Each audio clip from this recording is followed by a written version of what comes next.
पिछले वीडियो में हम पढ़े थे प्रोटोजोआ के बारे में, प्रोटिस्टा के बारे में, ठीक है। और इस वीडियो में, ये शॉर्ट वीडियो होगा, उसमें आपको हम बताएंगे जनरल कैरेक्टरिस्टिक ऑफ मेटाजोआ, है ना। जो एक रिमेनिंग टॉपिक बचा हुआ था, जनरल कैरेक्टरिस्टिक ऑफ मेटाजोआ, ठीक है, उसके बारे में हम पढ़ेंगे। तो जनरल कैरेक्टरिस्टिक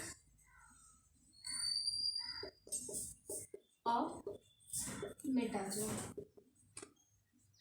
पहली बात तो ये मेटाजोआ होता क्या है।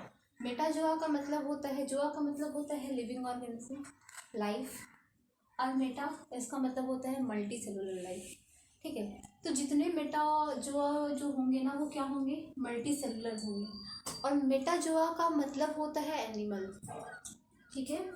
Metazoa means animal, animal. और ये क्या होंगे, मल्टी सेलुलर होंगे, ठीक है। यूनिसेलुलर में क्या बताए थे, यूनिसेलुलर हम पढ़ चुके हैं। मोनेरा भी था, मोनेरा का मतलब बैक्टीरिया यूनिसेलुलर होता है। प्रोटिस्टा में सारा प्रोटोजोआ के बारे में पढ़े थे। यहाँ पे पढ़ना है हमें मेटाजोआ के जनरल कैरेक्टरिस्टिक के बारे में, कि जब एनिमल आया तो फिर उसके बाद क्या क्या एडवांसमेंट आया, क्या क्या जनरल कैरेक्टरिस्टिक है, वो उनके बारे में हमें पढ़ना है। सबसे पहला तो हम क्या पढ़ेंगे, यहाँ पे देखो, जैसे जैसे एडवांसमेंट आया वैसे वैसे क्या हुआ, वेल डिफाइंड न्यूक्लियस बन गया, ऑर्गेनिल्स प्रेजेंट्स हो गए, बहुत सारे ऑर्गेनिल आ गए, सेल मेम्ब्रेन आ गया। तो ये इनका एक कैरेक्टरिस्टिक, जनरल कैरेक्टरिस्टिक है मेटाजोआ का। ये सबसे पहले तो भाई सेल मेम्ब्रेन आ गया, है ना भाई। उसमें अगर हम देख रहे थे प्रोटोजोआ के बारे में, तो वहाँ पे वेल डिफाइंड न्यूक्लियस पाया जा रहा था। यहाँ पे वेल डिफाइंड न्यूक्लियस है, लेकिन सेल मेम्ब्रेन के साथ है। सेल मेम्ब्रेन बोलो या फिर आप प्लाज्मा मेम्ब्रेन बोलो, ठीक है। इसमें क्या है, सेल ऑर्गेनील है, प्रेजेंट है। सेल ऑर्गेनील, जैसे कि सेल ऑर्गेनील का मतलब होता है जैसे कुछ, जैसे माइटोकॉन्ड्रिया हो गया, राइबोसोम हो गया, ईआर हो गया, ठीक है, रफ ईआर हो गया। तो ये जो है ये आपका प्रेजेंट होता है। फिर उसके बाद क्या होता है, इनमें होता है होमोस्टेसिस। अब ये होमोस्टेसिस होता क्या है, होमोस्टेसिस का मतलब होता है कि इनके पास क्या है, जैसे मान लो अगर ब्लीडिंग वगैरह हो रहा है तो इनके पास क्या है, अच्छा खासा कॉन्स्ट्रिक्ट, वो ब्लड वेसल कॉन्स्ट्रिक्ट कर सकते हैं, इनके पास प्लेटलेट्स है, ठीक है। तो ये इनके पास होता है, मान लो इनके पास क्या है, कुछ अमाउंट्स ऑफ प्लेटलेट्स है, प्लेटलेट्स हो गया, ठीक है। उसके बाद इनके पास क्या है, इनके पास जो है ब्लड वेसल्स है ना। और ब्लड वेसल्स इनका क्या हो जाएगा, सिचुएशंस के हिसाब से कॉन्स्टेंट डायलेट होते रहेगा, ठीक है। तो इनमें हेमोस्टेसिस भी देखने के लिए मिलता है। फिर आता है इनमें क्या है, इनमें जो है भाई tissue level organisation, sorry tissues देखने के लिए मिलेगा, ठीक है। पहली बात तो ये सेल लेवल ऑर्गेनाइजेशन में होंगे, टिश्यूज लेवल भी देखने मिलेगा, ऑर्गन सिस्टम, ऑर्गन लेवल भी मिलेगा। जैसे जैसे एडवांसमेंट आता गया वैसे वैसे एनिमल्स में देखने के लिए मिला गया, लेकिन इनमें टिश्यूज देखने के लिए मिलेगा। एनिमल्स में टिश्यूज देखने के लिए मिलेगा। कौन सा टिश्यूज देखने के लिए मिलता है एनिमल में, सबसे पहले तो क्या मिलता है भाई, आपका एपिथेलियल टिश्यू। जैसे आप कुछ टिश्यूज के नाम लिख देते हैं, एपिथेलियल टिश्यूज देखने के लिए मिलेगा।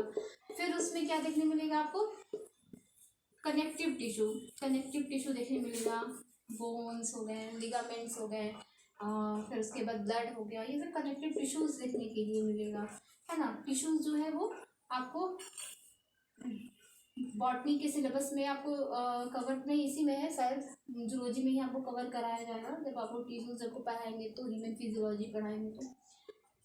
तीसरा क्या आ जाएगा देखने के लिए, नर्वस टिश्यूज देखने के लिए मिलेगा, है ना, नर्वस टिश्यूज देखने के लिए मिलेगा। तो यहाँ पे टाइप्स ऑफ टिश्यूज भी देखने के लिए मिल रहा है। ये सेल भी बहुत अच्छे से डेवलप है ना। इसमें क्या होता है कि डिफ्रेंशिएट, सेल डिफ्रेंशिएट करता है। जैसे देखते हो, सेल डिफ्रेंशिएट करने का मतलब है सेल जो है वो डिवाइड करता है, फर्दर डिवाइड होगा सेल, ठीक है। माइटोसिस, मियोसिस देखने के लिए मिलेगा मेटाजोआ में। सेल डिवाइड करेंगे, सेल कैसे डिवाइड करेंगे, है ना। तो वो एक प्रोसेस है पूरा, सेल डिवाइड, सेल डिवीजन में, वो सेल डिवीजन में है सारा चीज़। लेकिन हम लोग देखते, जैसे देखते हो कि एग्जांपल अगर हम देंगे, जैसे मान लो कि जाइगोट है ना, जाइगोट जो है, जाइगोट में फर्दर जो है वो डिवीजन होता है ना। डिवीज़न होता है 8 से, फिर उसके बाद ब्लास्टोला बनता है, फिर उसके बाद है 16 बनता है। तो इस तरीके से क्या होता है, डिवीज़न होते रहता है, फिर फीटस बन जाता है, एम्ब्रोयो होता है, फिर उसके बाद जो है बेबी का सारा ऑर्गन सिस्टम वगैरह डेवलप हो जाता है। तो यहाँ पे हो क्या रहा है, सेल जो है वो डिफ्रेंशिएट करता है, ठीक है। उसके बाद क्या होता है, इनमें अच्छा खासा जो है सेल डिफ्रेंशिएट भी करता है ना। सबसे बड़ा बात तो यहाँ पे सेल जो है वो डिफ्रेंशिएट कर रहा है। ये सब आई थिंक लिखवाने का जरूरत नहीं है, आपको सिर्फ समझना है कि जनरल कैरेक्टरिस्टिक क्या हो सकेगा। उसके बाद ही हम लोग जो जितना भी एनिमल्स का जो ग्रुप है सब फाइलम वो सब बताएंगे आगे, फाइलम वगैरह सारा चीज़ दूसरे वीडियोस में। लेकिन यहाँ पे उनके पास क्या होगा, डाइजेस्टिव कनाल होगा, डाइजेस्टिव सिस्टम होगा उनके पास, सिस्टम एक सिस्टमेटिक आ जाएगा कहाँ से डाइजेशन करना है। जो सेलुलर लेवल है वो ऑफकोर्स सेल पे करेंगे, लेकिन जैसे जैसे धीरे धीरे एडवांसमेंट एनिमल्स में क्या हो जाता है, एडवांसमेंट आ जाता है, ठीक है। उनके पास रेस्पिरेटरी ऑर्गन होगा, ऑफकोर्स सेल से ही करें, एक्सक्रीटरी ऑर्गन होगा, तो ये सब उनके उनमें होता है, ठीक। तो ये जो है वो जनरल कैरेक्टरिस्टिक ऑफ मेटाजोआ है जो आपको नॉर्मल जानना। और क्या होते हैं ये लोग, क्या होते हैं, हेट्रोट्रॉफिक होते हैं। भाई प्लांट ही सिर्फ ऑटोट्रॉफिक होते थे और कुछ बैक्टीरिया, साइनोबैक्टीरिया ये सब हो गए, लेकिन ये लोग क्या होते हैं, हेट्रोट्रॉफिक होते हैं, अपना खाना खुद से नहीं बनाते, ठीक है, किसी और पे डिपेंड रहेंगे। और ये लोग होलोजॉइक मोड ऑफ न्यूट्रिशन फॉलो करते हैं, किसी को ऐसे इनकल्प करके खाना है ना। उनके लिए भी उनके पास माउथ होगा, कैनस अच्छे से एनस होगा एक्सक्रीशन के लिए। तो काफ़ी ये जो है ना, ये एक जनरल कैरेक्टरिस्टिक है जो आपको थोड़ा बहुत याद रखना है कि एनिमल में कैसे कैसे होता है मेनली, ठीक। जरा और भी देख लेते हैं, है ना। रिप्रोडक्शन देखने के लिए मिलता है ना। एनिमल्स में क्या देखने मिलता है, रिप्रोडक्शन देखने के लिए मिलता है। हाँ, किन्हीं में सेक्सुअल मिलता है, किन्हीं में असेक्सुअल मिलता है, लेकिन रिप्रोडक्शन देखने के लिए मिलता है। उसके बाद ग्रोथ देखने के लिए मिलेगा, है ना। सब में ग्रोथ होगा, जितने लिविंग ऑर्गेनिज्म है सब में ग्रोथ।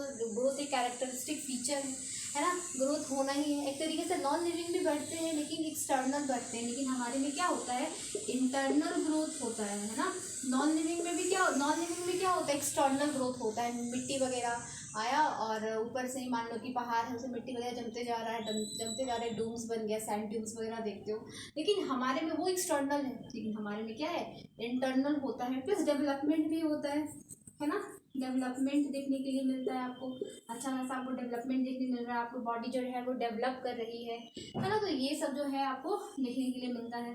तो ये सब क्या है, एक तरीके से जनरल कैरेक्टरिस्टिक है मेटाजोआ का, ठीक है। और भी बहुत सारे हैं, लेकिन आपको क्या जानना है, कुछ जनरल कैरेक्टरिस्टिक जानना है। जैसे आपको कम से कम एटलीस्ट 10 बता दिए होंगे, याद रखना। बस एक छोटा सा टॉपिक था, रिमेनिंग टॉपिक था, ठीक है। इसके लिए हमको नहीं लगता कि नोट्स का जरूरत है, जो है आप जनरल कैरेक्टरिस्टिक और मेटाजोआ से देख लीजिएगा। फिर आपको फर्दर टॉपिक में आपको जो है वो मेटाजोआ में भी जो एनिमल्स किंगडम में आपको कराया जाएगा पॉरीफेरा, और उसके बाद पॉरीफेरा का सारा कैरेक्टरिस्टिक, फिर कैसे डाइजेस्टिव कनाल है वो सब, ठीक है। तो नेक्स्ट वीडियो में ये चीज़ कवर होगा। Thank you.